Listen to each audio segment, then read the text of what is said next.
I am Joshua, 24 years old, and my entire family threw a massive graduation party for my older brother, Samuel, and completely intentionally forgot to invite me. Before I tell you about the absolute media storm that exposed their lies to our entire town, let me know where you are watching from in the comments. It was a Tuesday evening, and my apartment was so quiet it felt like a funeral. I had just finished a brutal 10-hour shift at the engineering firm where I worked as a junior analyst. My eyes were burning from staring at CAD models and financial spreadsheets all day. I dropped my keys on the counter, grabbed a cold bottle of water from the fridge, and collapsed onto my cheap gray sofa. I pulled out my phone, expecting the usual boring updates, and opened Instagram. The very first picture on my feed felt like a physical punch to the gut. It was posted by my cousin, Matthew. The photo showed my parents' sprawling backyard, completely transformed. There were elegant string lights woven through the oak trees, a massive catered buffet table, and a huge, professionally printed banner hanging across the deck that read, "Congratulations, Samuel and Emily. The future belongs to you." Underneath the banner stood my older brother, Samuel, and his girlfriend, Emily. They were both holding up their bachelor's degrees, beaming at the camera. Flanking them were my parents. My mother, Eleanor, was wearing her expensive pearl necklace and a smile so wide it looked like her face might split. My father, Robert, had his arm proudly slung over Samuel's shoulder. Surrounding them were aunts, uncles, family friends, and neighbors. The caption read, "So incredibly proud of these two. What an amazing graduation party. The whole family is here to celebrate. The whole family, except me." I zoomed in on the photo. I saw my Aunt Sarah laughing in the background. I saw Uncle David holding a plastic cup. I looked at the timestamp. The party had been on Saturday, 3 days ago. For 3 days, I had gone about my life, calling my mom on Sunday for our usual brief chat, and she hadn't breathed a single word about it. I lived exactly 40 minutes away. I wasn't across the country. I wasn't unreachable. I just wasn't wanted. My chest tightened. The air in my living room suddenly felt incredibly thin. I scrolled through the comments, reading the endless stream of congratulations from relatives I hadn't seen since the holidays. Not one person had asked where I was. I didn't throw my phone. I didn't scream. I just sat there, letting the cold, hard reality wash over me. I navigated to my contacts and pressed my mother's name. It rang 3 times before she picked up. "Hi, Joshua. How are you, honey?" Her voice was bright, cheerful, and entirely too loud. It was her performance voice. The tone she used when she knew she was guilty of something but was going to aggressively pretend everything was perfectly fine. "I'm fine, Mom," I said, keeping my voice completely level. I was just scrolling through Instagram. I saw Matthew's pictures from the backyard. There was a dead silence on the other end of the line. I could hear her breathing change. The cheerful facade cracked instantly. When she finally spoke, she sighed, a heavy, long-suffering sound, as if I was a toddler who had just asked a completely unreasonable question. "Oh, you saw those," she said flatly. "Yeah, I saw them. A graduation party for Samuel and Emily, with the whole family. Did my invitation get lost in the mail?" I asked. I wasn't even yelling. I was just asking for the truth. "Joshua, please don't start this right now. Don't make a big deal out of nothing," she snapped, her voice dropping into that tight, defensive register I knew so well. "A big deal out of nothing? You threw a massive party for my brother, invited everyone we know, and didn't even tell me it was happening. Why? Because we didn't want you stealing his moment," she blurted out. I froze. Stealing his moment? How would my standing in the backyard eating potato salad steal his moment? "You know exactly how you are," she fired back, fully committing to the attack now. "You always find a way to make things about yourself. You have this need for attention. Samuel worked very hard for his business degree. Emily worked hard. This day needed to be entirely about your brother and his girlfriend. Not about you. We just wanted one day where Samuel could shine without you trying to cast a shadow over him. I gripped the phone so hard my knuckles turned white. My mother was actually trying to convince me that my mere presence was a threat to my brother's happiness. "I see," I said softly. The anger was gone, replaced by a freezing, absolute clarity. "I'm glad you understand," she said, her tone softening, mistaking my calmness for submission. "We can get dinner next week, just the three of us. You, me, and your dad." "Don't bother," I replied. "I completely understand your logic, Mom. It makes perfect sense. So, with that in mind, please don't expect an invitation to my graduation." My mother actually laughed. A short, sharp, mocking sound. "Oh, Joshua, please. You've been talking about this mysterious master's degree program for 2 years now. You're working a full-time job. We all know you're not going to finish it anytime soon. I am not holding my breath for any invitation. Goodbye, Mom," I said, and ended the call. I tossed the phone onto the cushion next to me.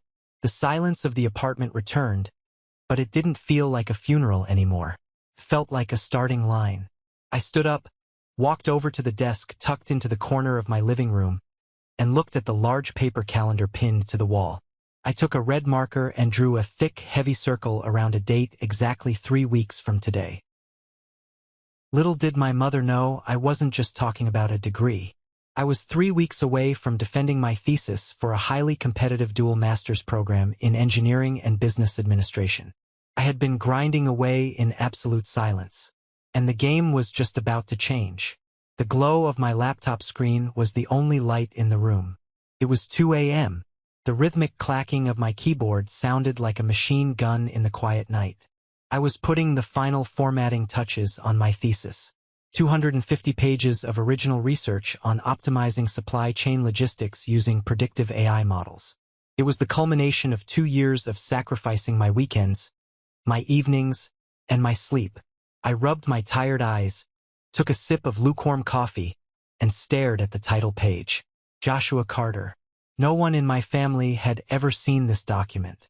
No one knew the topic. No one knew the sleepless nights. And that was exactly how I had designed it. I had learned the hard way that sharing my ambitions with my family was like handing them ammunition. My mind drifted back to the day I got accepted into the dual degree program. I had been so excited.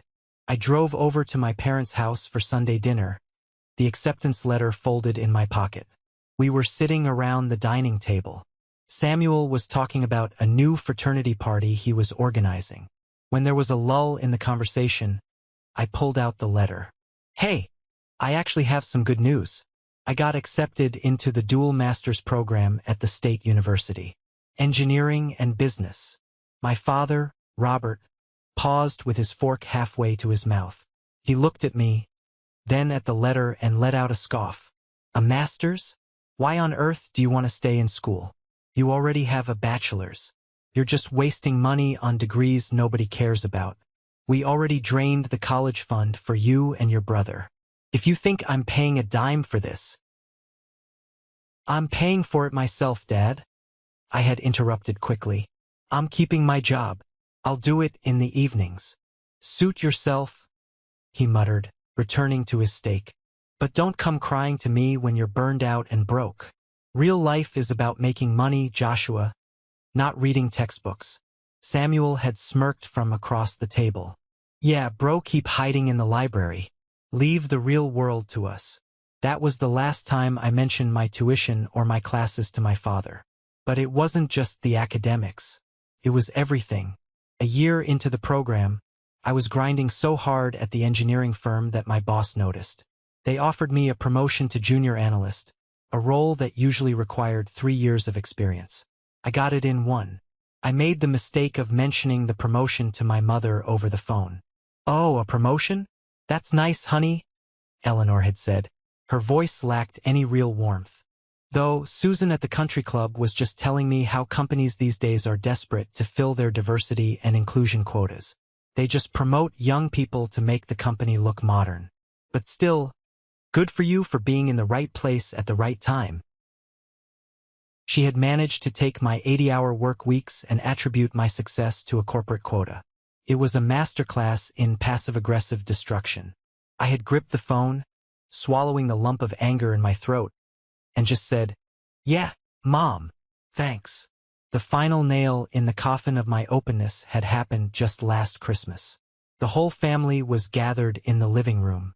Uncle David, who had always been a bit more observant than the rest, sat down next to me on the couch. He was holding a glass of bourbon and looked at me intently. "So, Joshua," Uncle David asked loud enough for the room to hear, "you've been awfully quiet lately. What are you doing with your life these days? How's the job?" Before I could even open my mouth to answer, Samuel jumped in from across the room. "Oh, you know Joshua, Uncle David," Samuel laughed, pointing a half-eaten sugar cookie at me. "He's just busy trying to be the smartest guy in the room. He's working some entry-level desk job and pretending he's the next Elon Musk. He's got this weird obsession with trying to prove he's better than everyone else." I looked at my mother, expecting her to scold Samuel. Instead, she was nodding slightly. "Joshua does have a habit of taking things a bit too seriously," she agreed softly to Aunt Sarah, who was sitting next to her. I didn't defend myself. I didn't argue. I just looked down at my hands and let the conversation move on without me. I realized then that they had built a narrative about who I was, the arrogant, attention-seeking lesser brother, and no facts or achievements would ever change their minds. They needed me to be the failure so Samuel could be the star. I shook my head, pulling myself out of the memories. The glow of the laptop screen brought me back to the present. I hit save on the document and closed the lid. The graduation party for Samuel had just been the loudest confirmation of what I had known for years. I was entirely alone in this family, but I wasn't going to let them take this achievement from me. I needed to celebrate. I needed to mark this milestone. But I refused to do it in a massive auditorium full of strangers, and I absolutely refused to invite the people who had spent my entire life minimizing my existence. I picked up my phone. It was late, but I knew he would be awake. I found Matthew's name and hit dial. Matthew was my cousin, Aunt Sarah's son. We had been incredibly close as kids, building forts in the woods and playing video games until dawn. We had drifted a bit during college, but whenever we saw each other, the old bond was instantly there. He was one of the few people in the family who didn't look at me through my parents' distorted lens. He picked up on the second ring. "Hey man, you're up late. Everything okay?" "Hey Matt." "Yeah, everything is fine," I said, my voice steady. "Listen, I need to ask you a massive favor, but it has to stay completely between us. Robert, Eleanor, and Samuel cannot know about this." "Okay," Matthew said, his tone instantly shifting from casual to serious. "You know I've got your back. What do you need?" "I'm defending my master's thesis in a few weeks. I'm graduating," I told him, "and I want to throw a party. But I need your help to organize it, and I need you to help me make sure the right people are there, and the wrong people aren't." There was a brief pause on the line. Then Matthew said exactly what I needed to hear. "Say less. Let's meet for coffee tomorrow. We have work to do." The Bellwood Cafe smelled intensely of roasted espresso beans and rainy Tuesday mornings. I sat at a small corner table, nursing a black coffee, watching the door. Matthew walked in precisely at 10 a.m., shaking the light drizzle off his jacket. He spotted me, gave a quick wave, and slid into the wooden booth opposite me. "All right," Matthew said, leaning forward and resting his elbows on the table. "Talk to me. You sounded intense on the phone last night. Master's degree? Man, I didn't even know you were still in school. That's huge." I offered a small, tight smile. "Thanks. Dual masters, actually. Engineering and business. I defend the thesis in 2.5 weeks." Matthew whistled low. "Dude, that is insane. Why have you kept this a secret? Aunt Eleanor and Uncle Robert should be screaming this from the rooftops." I stared into my black coffee, watching the dark liquid swirl. "They don't care, Matt, and they weren't exactly busy planning a parade for me. Did you notice who wasn't in any of the photos you posted from Samuel's party?" Matthew's face fell. The realization hit him like a physical blow. "Wait, you weren't there. I honestly thought you had to work." Or you were traveling for the firm. He looked genuinely horrified. Josh, I am so sorry for posting those. I had no idea you weren't invited. Don't apologize for posting them, I said firmly. If you hadn't, I wouldn't have even known it happened. I called my mom about it. She explicitly told me I wasn't invited because they didn't want me stealing Samuel's moment. Matthew's jaw dropped. She actually said those exact words? Word for word. Matthew reached into his pocket and pulled out his phone. His thumbs flew rapidly across the screen. His expression darkened, his brow furrowing in deep anger. He spun the phone around and pushed it across the table toward me. You need to read this, he said, his voice hard. This is the family group chat, the one you're not in. I looked down at the screen. It was a message sent by my mother, Eleanor, dated 4 days before Samuel's party. Eleanor, hi everyone. Just a quick note regarding the party this weekend. Joshua will not be joining us. He is extremely stressed and busy with his job right now and specifically asked for space. Please do not call or text him this weekend, as he really needs quiet time to focus and doesn't want to be disturbed. Let's all focus on celebrating Samuel. I read the words 3 times. A cold, heavy sensation settled in my stomach. She hadn't just forgotten to invite me. She hadn't just made a passive decision to exclude me. She had actively orchestrated my isolation. She had lied to our entire extended family to ensure that not a single person would accidentally ruin her perfect lie by reaching out to me. It was calculated, malicious sabotage. I pushed the phone back to Matthew. My hands were shaking slightly, not from sadness, but from pure, unadulterated rage. She lied, I whispered. She manipulated all of us? Matthew corrected, his voice laced with disgust. I am so incredibly angry right now, Josh. Tell me what we're doing. Because we are going to throw you the best damn party this town has ever seen. We spent the next 2 hours mapping out the strategy. Matthew, who worked in event planning, knew all the venues in town. He took charge of logistics. We drafted a guest list. It wasn't about family duty. It was about genuine connection.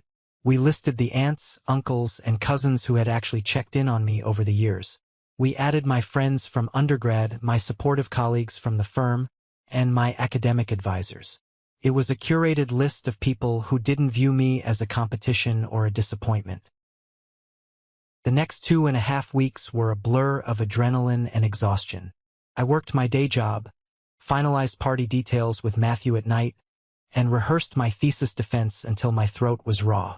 I existed on black coffee and sheer spite. Then came the Wednesday of my defense. I stood in a small, wood-paneled conference room on the university campus. I was wearing my best charcoal suit. Across the long oak table sat my thesis committee, 3 highly respected professors in the fields of engineering and economics. Dr. Harrison, my primary advisor, sat in the center.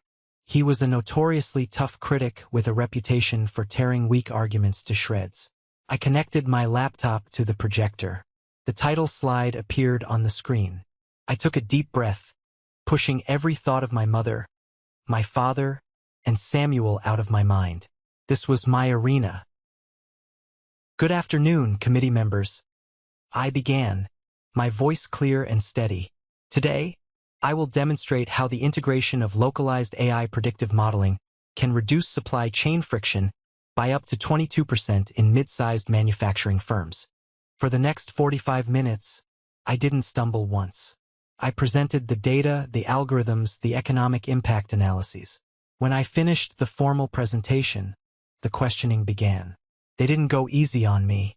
They grilled me on the methodology, pushed back on the economic variables, and challenged the scalability of my models.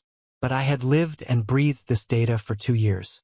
I answered every question with precision, citing literature and pointing to specific datasets in my appendices. When the barrage of questions finally stopped, Dr. Harrison took off his reading glasses and placed them on the table. The room was utterly silent. Mr. Carter, Dr. Harrison said, his voice echoing slightly in the quiet room. If you could step outside for a few moments so the committee can deliberate. I walked out into the empty hallway. The heavy wooden door clicked shut behind me. My heart was pounding against my ribs like a trapped bird. 10 minutes passed. Felt like 10 hours. Finally, the door opened. Dr. Harrison gestured for me to come back inside. I stood before the table.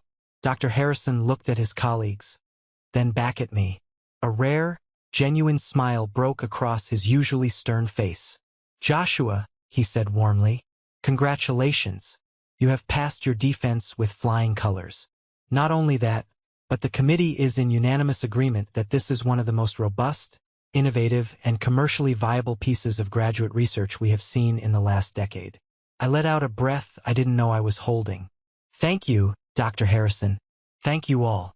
As I was packing up my laptop, Dr. Harrison approached me. He lowered his voice. "Joshua, I want to talk to you next week. I have some contacts at the local business journal. They cover emerging tech and local industry innovations. I want to pitch your research to them for a feature article. The public needs to see this. The industry needs to see this." I zipped my laptop bag, a slow smile spreading across my face. "I would be honored, Dr. Harrison. Truly."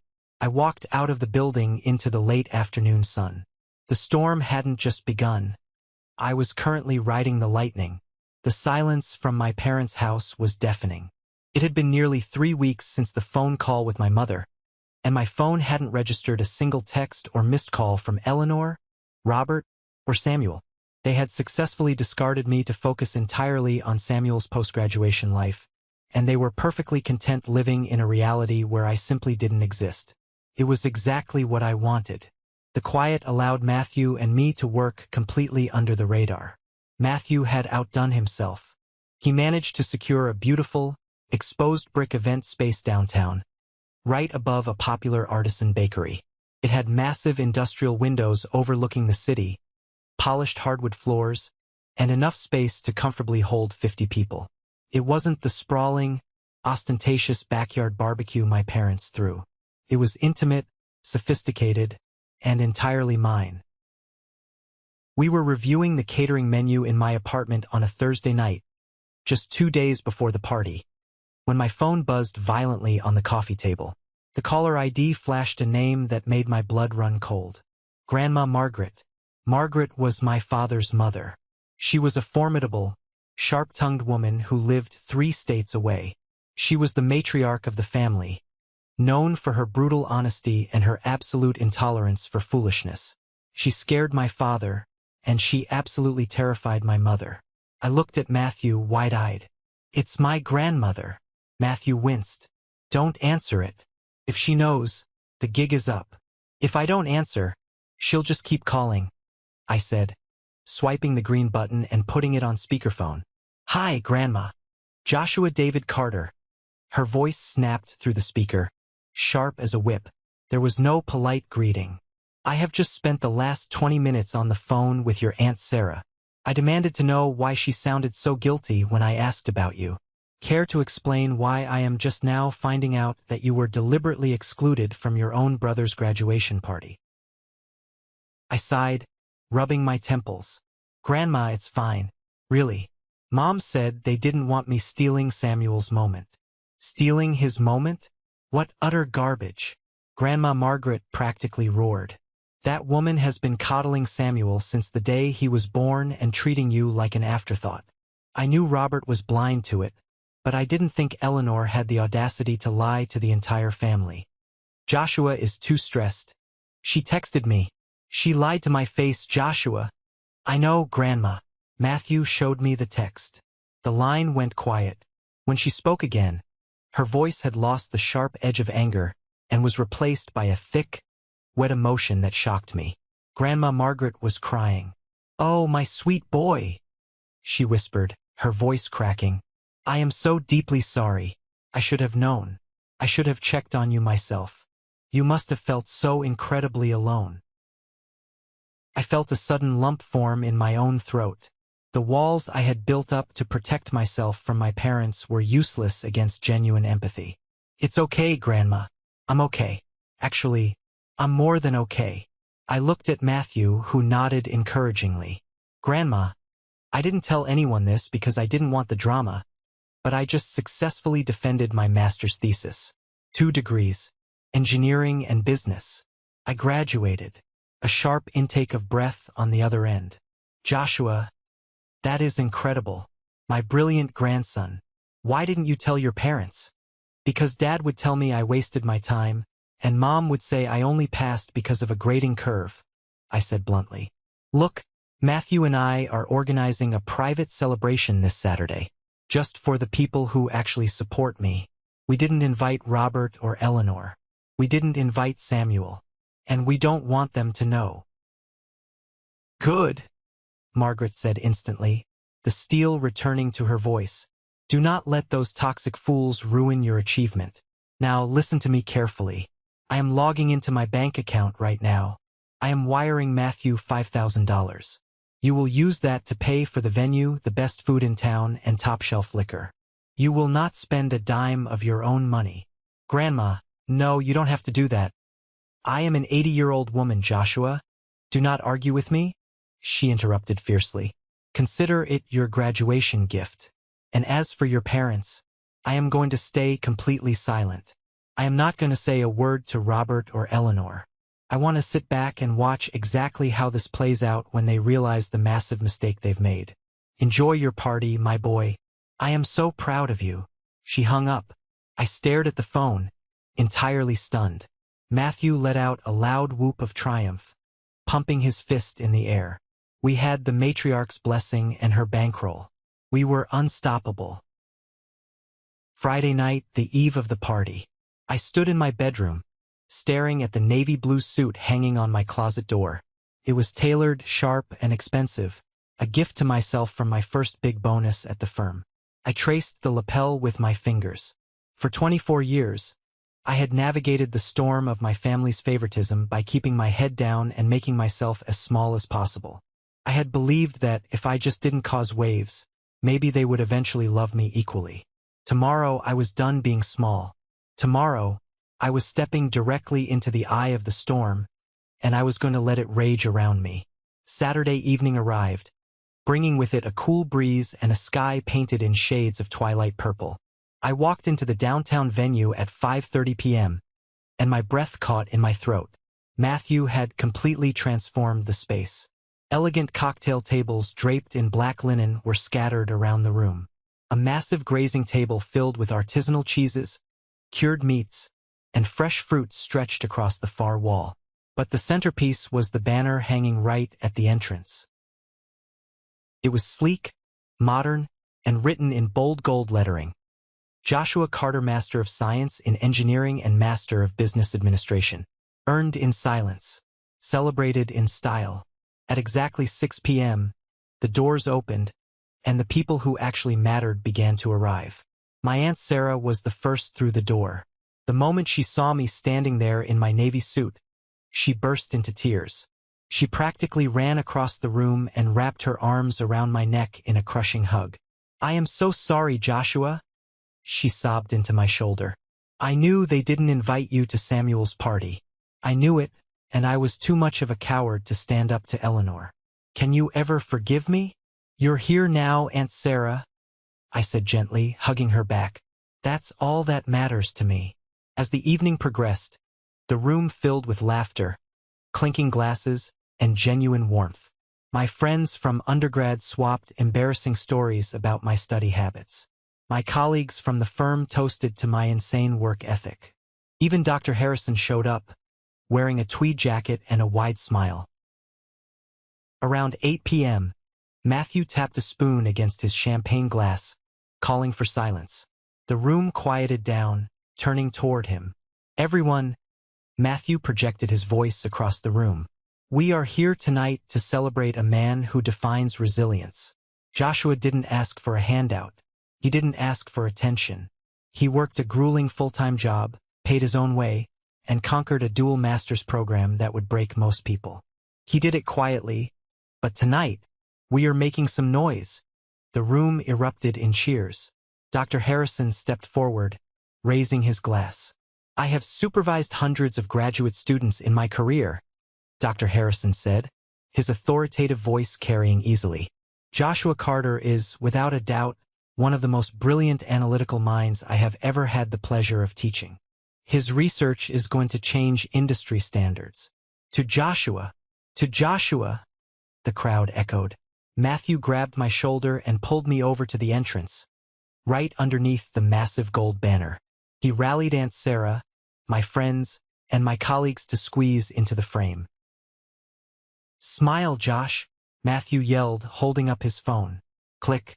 I watched as Matthew immediately opened his Instagram. He attached the photo, tagged my account, and typed the caption. "Celebrating real, hard-earned achievements tonight. Massive congratulations to my cousin Joshua on his incredible dual master's degrees. You are an absolute legend. Hashtag earned not given hashtag the real MVP." He hit post. The digital bomb was planted. But I had no idea that an even bigger bomb was waiting to detonate the next morning. Sunday morning. I woke up at 9 a.m. in my apartment, my head slightly pounding from the champagne, but my spirit feeling lighter than it had in my entire life. I reached for my phone on the nightstand to check the time. My screen was a chaotic wall of notifications. 47 missed calls. 112 unread text messages. 14 voicemails. My stomach dropped for a fraction of a second, instinctual panic setting in. I unlocked the phone. The messages were a tidal wave from my parents, Samuel, and relatives who hadn't been at the party. But amidst the frantic texts from my mother, there was an email from Dr. Harrison. The subject line read, "Check the front page of the Business Journal." I sat bolt upright, grabbed my laptop, and navigated to the local business news website. There it was, right at the very top of the homepage. A massive headline staring back at me. Local analysts' groundbreaking AI research poised to revolutionize supply chain economics. Right beneath the headline was a high-resolution photo of me, standing in front of my presentation slides during my thesis defense, looking sharp, focused, and completely in command. The article detailed my dual degrees, my current role at the engineering firm, and quoted Dr. Harrison praising my genius-level analytical frameworks. It wasn't just on Matthew's Instagram. It was public news. The entire city, including every single person who had attended Samuel's party, now knew exactly what I had been doing while my family was busy ignoring me. I picked up my phone and opened my voicemails. I tapped the first one from my father, Robert. "Joshua, what the hell is this?" Robert's voice roared through the speaker, vibrating with sheer, unadulterated fury. "I am getting calls from the guys at the golf club asking why I didn't tell them my son was a genius featured in the paper. Why the hell didn't you invite us to your graduation party? Matthew's post is making us look like terrible parents. You are selfish, arrogant, and ungrateful. You owe us an apology immediately." I deleted it. Next voicemail. It was my mother. "Joshua, please, pick up the phone." Eleanor's voice was weak, gasping, and frantic. "Your father had to rush me to the emergency room. I saw the newspaper. I saw Matthew's post. I thought I was having a heart attack, Joshua. My chest. How could you humiliate me like this? How could you exclude your own mother? Call me back." Spoiler alert. It wasn't a heart attack. It was a panic attack induced by the sudden, terrifying realization that her perfect public image was completely shattered. Just as the voicemail ended, my phone started vibrating in my hand. Incoming call, Mom. I took a deep, steadying breath, letting the anger evaporate, leaving behind only icy resolve. I pressed answer and brought the phone to my ear. "Joshua!" she practically screamed, sobbing hysterically. "How could you do this to us? How could you let us find out about your degrees from a newspaper? Why would you throw a party and not invite your own family? You made us look like monsters to the entire town." I let her cry. I let her hyperventilate into the receiver for a full 30 seconds. I didn't interrupt. I just listened to the sound of her narrative collapsing. When she finally paused to take a ragged breath, I spoke. My voice was calm, quiet, and completely devoid of emotion. "Do you remember our phone call 3 weeks ago, Mom?" I asked. What does that have to do with anything?" I am in the hospital, she deflected wildly. I called you, asking why I wasn't invited to Samuel's party. Do you remember exactly what you told me? I pressed, my voice hardening just a fraction. Silence on the other end. She remembered. I knew she remembered. You told me that you didn't want me stealing his moment. I repeated her words slowly, letting them hang in the air. You said I needed to let Samuel shine without me casting a shadow. You said my presence was a distraction. Joshua, I didn't mean it like that. I was just... So, I took your advice, Mom. I cut her off smoothly. I made absolute sure that I didn't steal Samuel's moment. And I made sure that you couldn't steal mine. You got exactly what you asked for. A graduation party without me. You are punishing us. You are tearing this family apart, she wailed, her voice reaching a shrill crescendo. No, Mom, I'm not tearing anything apart. I just stopped pretending we were a family in the first place. I didn't wait for her to respond. I pulled the phone away from my ear and hit the red end call button.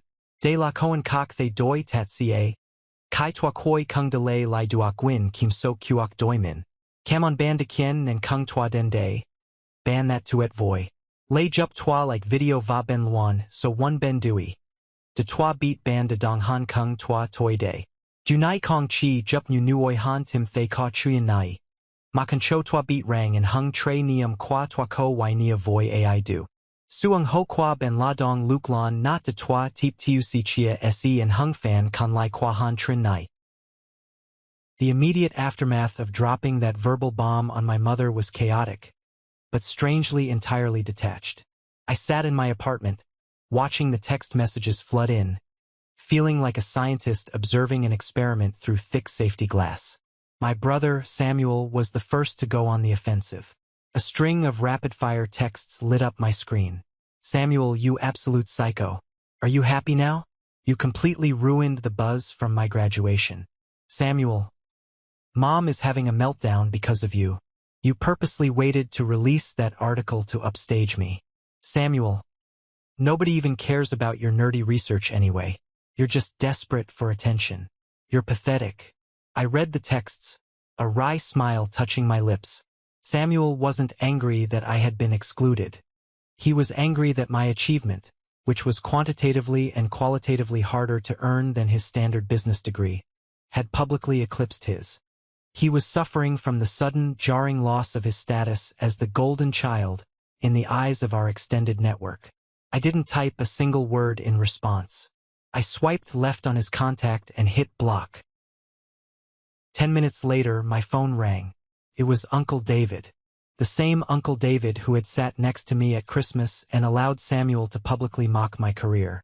I debated ignoring it, but curiosity won out. Hello, Uncle David. Joshua, my boy, Uncle David began, his voice adopting a smooth, conciliatory tone. He sounded exactly like a sleazy lawyer trying to negotiate a settlement out of court. Listen, things have gotten entirely out of hand here. Your mother is an absolute wreck. Your father is pacing the house, threatening to disown you. They can't disown me, David. I don't take their money, and I don't live in their house, I replied flatly. Now, Joshua, be reasonable, David continued, lowering his voice as if imparting great wisdom. Yes, they made a mistake not inviting you. It was an oversight, but this public stunt you pulled, embarrassing them in the newspaper, that's going too far. You need to be the bigger person here. I need you to drive over to the house, apologize for the public nature of your party, and smooth things over for the sake of family peace. I closed my eyes, shaking my head in disbelief. An oversight? Mom sent a text to the entire family ordering them not to contact me so I wouldn't find out. That's not an oversight. That's a conspiracy. And you went along with it. I am just trying to keep the family together, Joshua, David said, his smooth tone cracking, revealing irritation. No, you're trying to keep the family quiet, I corrected him. You don't care that they hurt me. You only care that the neighbors are gossiping about it. I'm not apologizing for my own success. Do not call me about this again. I hung up and blocked his number, too. The house cleaning had officially begun. I was excising the tumors one by one. Monday morning arrived, and I walked into the engineering firm expecting business as usual. I was wrong. The moment I stepped out of the elevator onto my floor, the entire open-plan office erupted into applause. My colleagues, the ones who had been at the party, had spread the news. A copy of the business journal was pinned to the central bulletin board. I felt my face heat up, a mixture of embarrassment and overwhelming gratitude. Before I could even make it to my desk, my manager intercepted me. "Joshua, Mr. Sterling wants to see you in his office. Right now." Mr. Sterling was the CEO of the firm. I had only spoken to him twice in the entire year I had worked there. My stomach gave a nervous flutter as I walked down the executive hallway and knocked on his heavy glass door. "Come in, Carter," his booming voice called out. I opened the door. Sterling, a formidable man in his 60s, was sitting behind his massive mahogany desk. A copy of the business journal was resting directly in front of him. He looked up, peering at me over his reading glasses. "Sit down, Joshua," he instructed, gesturing to the leather chair opposite him. I sat, keeping my posture rigid. "I read this article over my Sunday coffee," Sterling began, tapping the newspaper with his index finger, "and I found myself very confused. I asked myself, why is one of my junior analysts publishing groundbreaking supply chain predictive models? And why the hell am I reading about it in the news instead of on my own desk?" "Sir, I was completing the research for my academic thesis. I didn't want to presume it was ready for corporate implementation until the academic committee validated it," I explained carefully. Sterling let out a loud, barking laugh. "Validated? Son, this isn't just validated. This is highly marketable. I spent the morning on the phone with our logistics division. We want to run a pilot program using your models on the new Chicago contract." I stared at him, my brain struggling to process the speed at which this was happening. "The Chicago contract? Sir, that's our biggest account." "Exactly," Sterling said, leaning forward. "And I don't want a junior analyst running it. Effective immediately, you are receiving a promotion to senior systems architect. You will head the implementation team for this pilot." He slid a manila folder across the desk toward me. "Inside is your new contract. It comes with a massive bump in salary, stock options, and direct reporting line to me. You've proven your worth, Carter. Now I'm paying for it." I opened the folder. The number printed under the salary section was staggering. It was more money than my father made in a year. It was absolute, undeniable financial freedom. "Thank you, Mr. Sterling. I won't let you down," I managed to say, my voice thick with emotion. "I know you won't," he said, dismissing me with a wave of his hand. I walked out of that office feeling like I was floating 10 feet off the ground. The universe was shifting. The years of eating dirt, of being minimized, of keeping my head down, it was all finally paying off. I had built my own fortress, and it was impenetrable. I worked late that evening, diving straight into the new Chicago account data. I didn't leave the office until past 7:30 p.m. I drove home, ordered a massive pizza just for myself, and collapsed onto my couch, staring at the ceiling with a smile plastered across my face. The peace, however, was about to be interrupted. At exactly 8:15 p.m., a sharp, heavy knock echoed through my apartment. I frowned, pausing the TV. I wasn't expecting Matthew, and the delivery guy usually texted. I walked over to the door and peered through the peephole. My breath hitched. Standing in the dimly lit hallway were my parents, Robert and Eleanor. They didn't look like the proud, glowing parents from Samuel's graduation photo. My father's face was drawn, his shoulders slumped in his wrinkled coat. My mother looked 10 years older, her eyes red-rimmed and puffy, clutching her designer purse to her chest like a shield. They had lost control of the narrative. They had lost the support of the extended family thanks to Grandma Margaret's impending wrath. And now they had come to my door. The storm hadn't subsided completely. It had just moved from the public arena right to my front doorstep. I took a deep breath, unlocked the deadbolt, and pulled the door open. I stood in the doorway of my apartment, my hand resting heavily on the brass doorknob. The hallway lighting cast long, harsh shadows across my parents' faces. Robert, my father, a man who had spent his entire life projecting an aura of absolute authority and unshakable confidence, looked entirely diminished. His shoulders, usually pulled back in a posture of superiority, were slumped forward. Eleanor, my mother, looked even worse. The immaculate country club facade was completely gone. Her makeup was slightly smudged, her hair lacked its usual perfect blowout, and she clutched her expensive leather purse to her chest as if it were a shield against the incoming storm. For a long moment, nobody said a word. The silence stretching between us was heavy, suffocating, and thick with the weight of 24 years of unspoken resentment.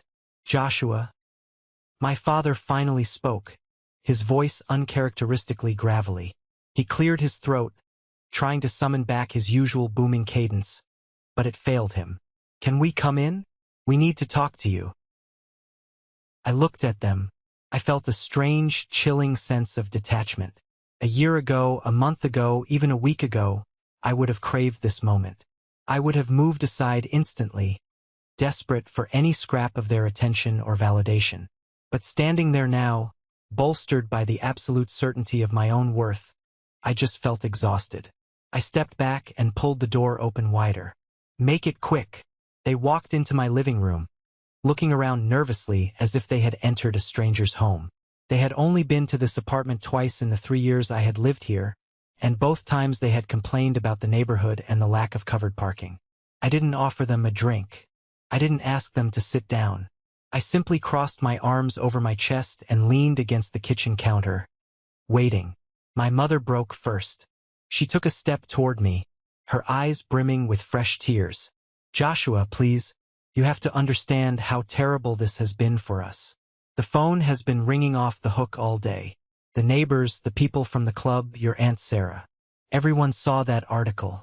Everyone saw Matthew's post. They are looking at us like we are monsters. It feels like a funeral in our house right now. I didn't blink. You are upset because of how it makes you look to the neighbors. You aren't upset about what you actually did to me. That is not true, my father interjected, stepping forward to stand beside my mother. He puffed out his chest, attempting to regain control of the room. We are your parents, Joshua. We love you. We are shocked. We didn't understand how serious you were about this degree program. If you had just communicated with us better, if you had told us it was this important, we would have been there. I let out a harsh, humorless laugh that echoed off the apartment walls. Communicated with you better? Dad, are you actually hearing yourself right now? I told you I was accepted into the program 2 years ago at the dinner table. Do you remember what you said? Robert shifted his weight uncomfortably. I don't recall exactly. I do, I fired back, my voice rising just enough to cut through the quiet room. You told me I was wasting money on degrees nobody cared about. You told me real life was about making money, not reading textbooks. 6 months later, I asked you to read the introductory chapter of my first major research paper. You told me you couldn't because you had a golf tournament and it wasn't your field anyway. I communicated perfectly. You just chose not to listen. My mother twisted the strap of her purse, her knuckles turning white. You always made things look so easy, Joshua. You never asked for help. Samuel needed us. He struggled with his classes. He needed encouragement. We just thought you were fine on your own. You didn't think I was fine, Mom. You just didn't want to deal with me? I stated, staring directly into her tear-filled eyes. When I got promoted at the firm last year, I called to tell you. I was proud. I worked 80-hour weeks for that promotion. And you told me the company was probably just filling a diversity quota. You actively minimized every single thing I achieved so that Samuel could remain the golden child. We never played favorites. My father raised his voice, his face flushing red. Stop lying. I snapped, the sudden volume making my mother flinch. You treated the affection in our family like a bitter custody battle where Samuel won full rights to your love and I got weekend visitation. And the graduation party was the final proof. You didn't just forget me. Mom sent a text to the entire extended family instructing them not to speak to me. You systematically isolated me so I wouldn't ruin his pictures. Eleanor let out a sharp sob, covering her mouth with her hand. I was just trying to protect his day. Samuel has anxiety, Joshua. He feels intimidated by you. That is not my problem, I said coldly. And frankly, after the voicemails he left me this morning, calling me a pathetic attention seeker, I don't care about his anxiety. You came here tonight because Grandma Margaret threatened you, didn't she? Robert's jaw clenched. The mention of his mother was the undeniable kill shot. He looked away, staring at the floorboards. She called us. My father admitted, his voice barely a whisper. She is furious. She threatened to cut me entirely out of the inheritance if I didn't march over here and fix this immediately. She said she is completely rewriting the trust. I shook my head, a bitter smile touching my lips. So that's what this is. You aren't here for me. You're here for Grandma's money. You're here to save your reputation at the country club. No, Joshua, please, my mother cried out, reaching a hand toward me.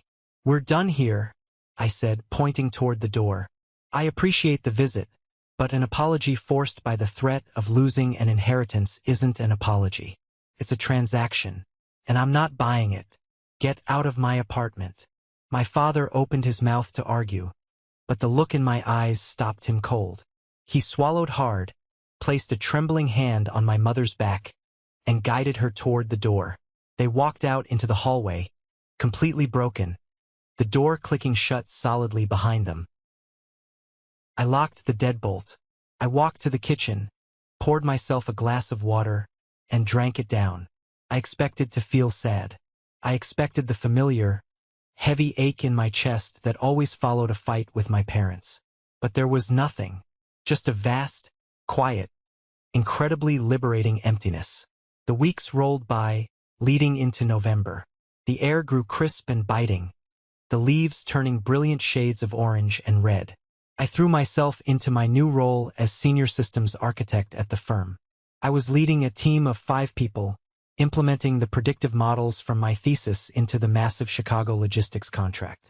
My new salary allowed me to move out of the cramped apartment and into a beautiful, spacious loft downtown with floor-to-ceiling windows and exposed brick. I was thriving. Thanksgiving approached, a holiday that historically filled me with dread.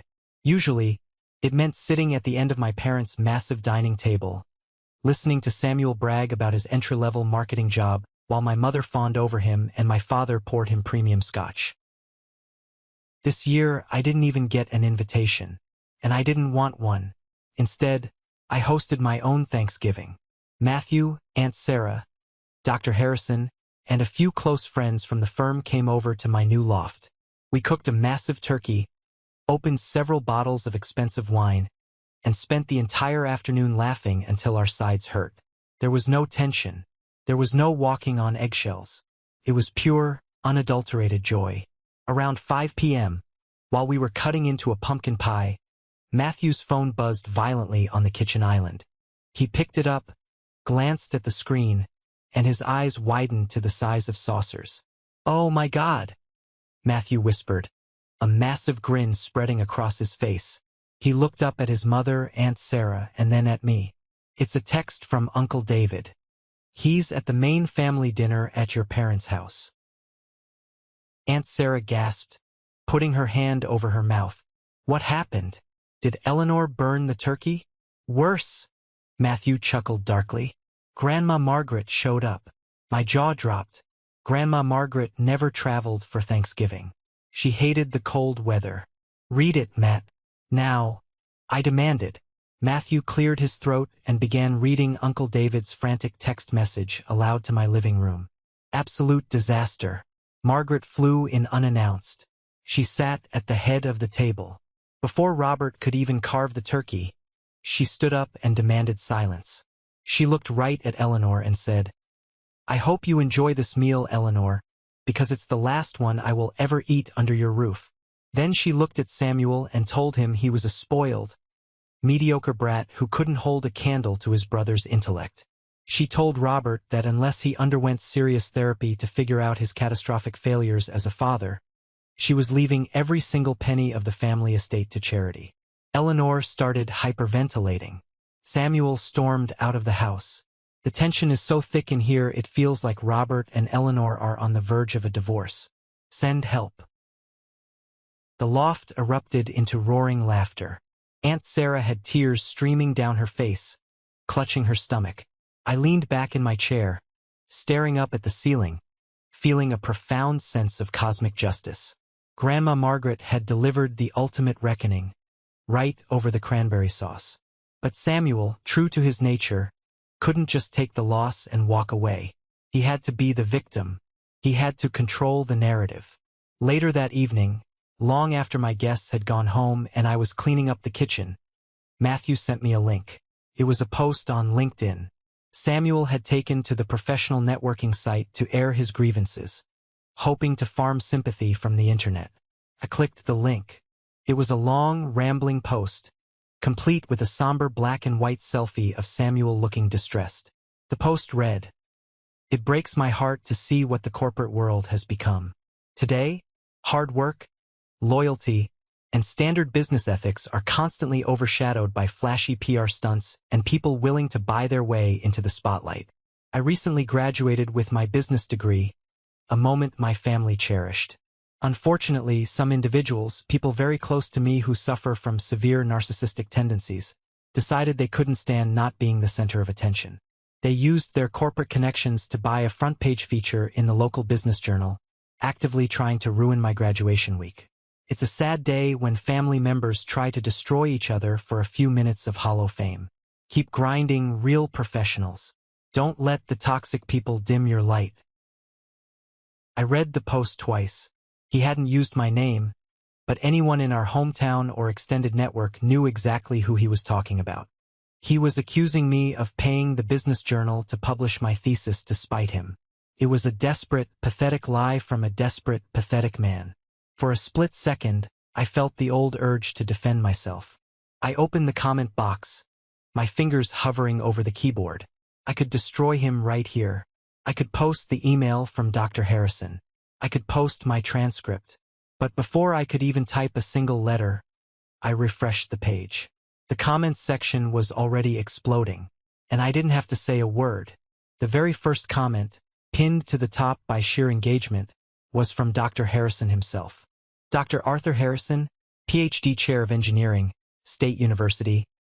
Mr. Carter, as the primary academic advisor to your brother, I find this post highly defamatory and entirely devoid of factual accuracy.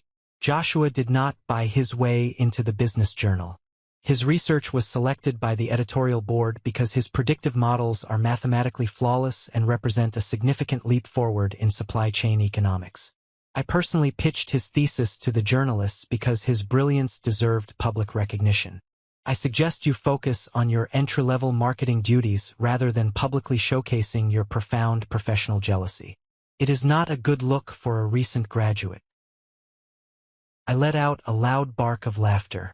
Dr. Harrison had brought an academic bazooka to a knife fight. But it didn't stop there. Right beneath Dr. Harrison's comment was another heavy hitter. Marcus Sterling, CEO, Sterling Engineering and Consulting. Young man, I am the CEO of the firm that employs your brother. We just promoted him to senior systems architect and gave him a massive salary increase strictly based on the undeniable merit of the research you are currently trying to discredit.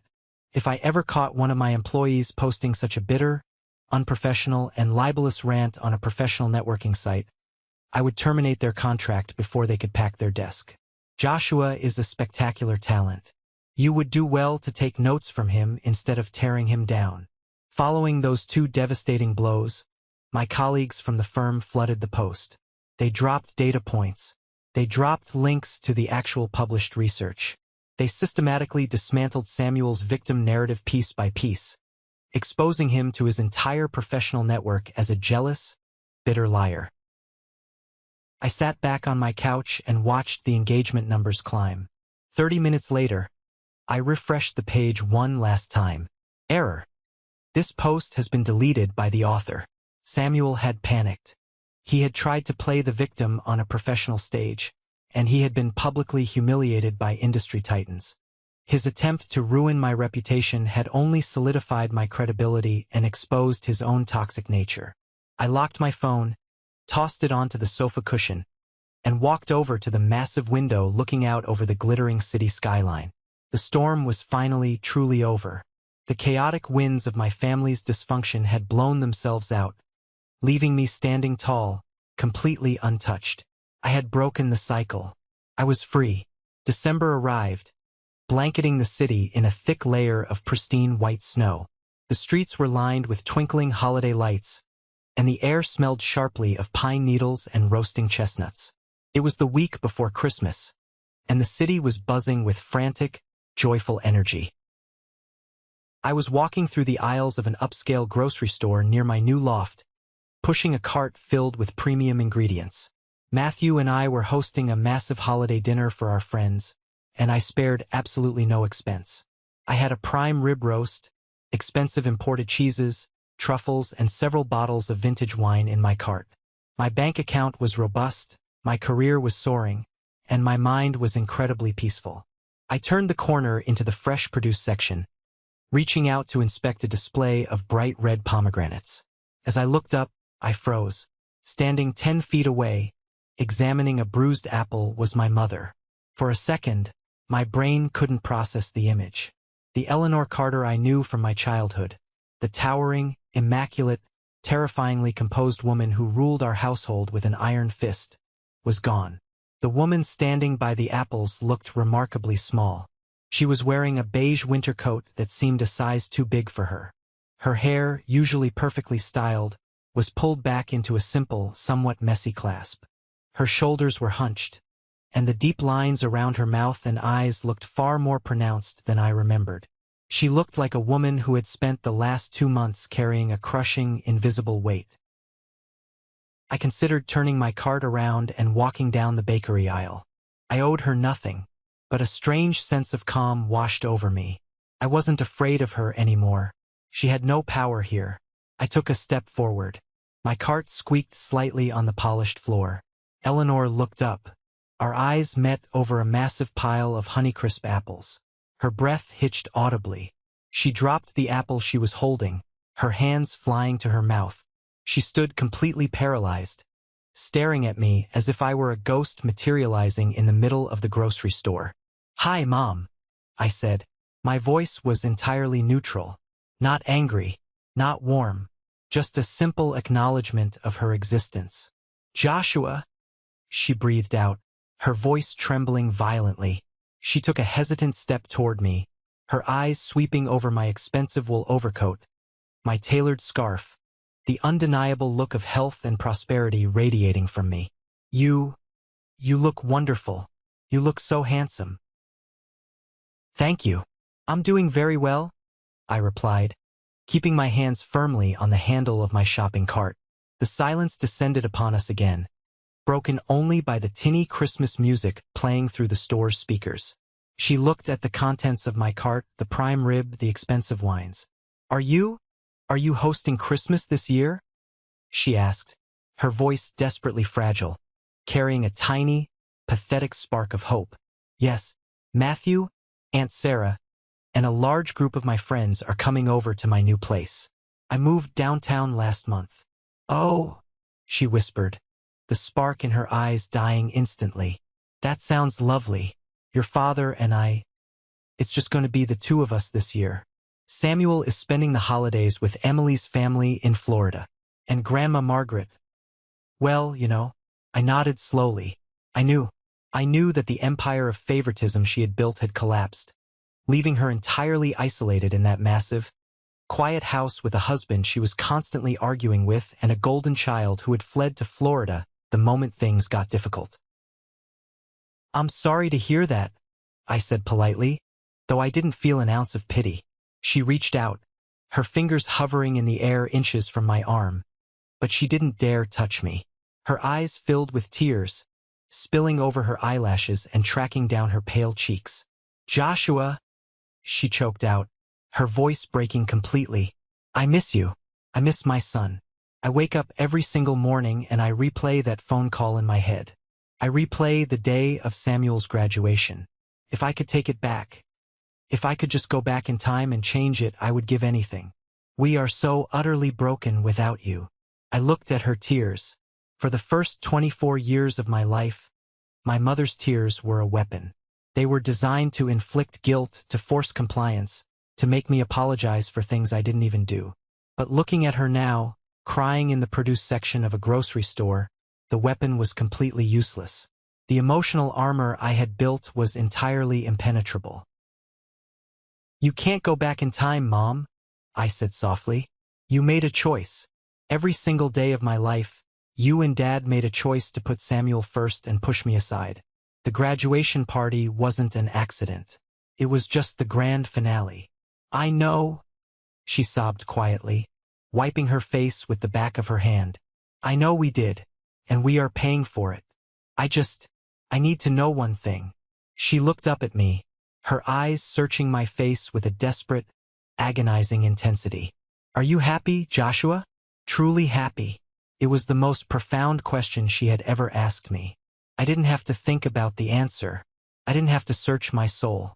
The answer was right there, radiating through my bones. I looked at this broken woman.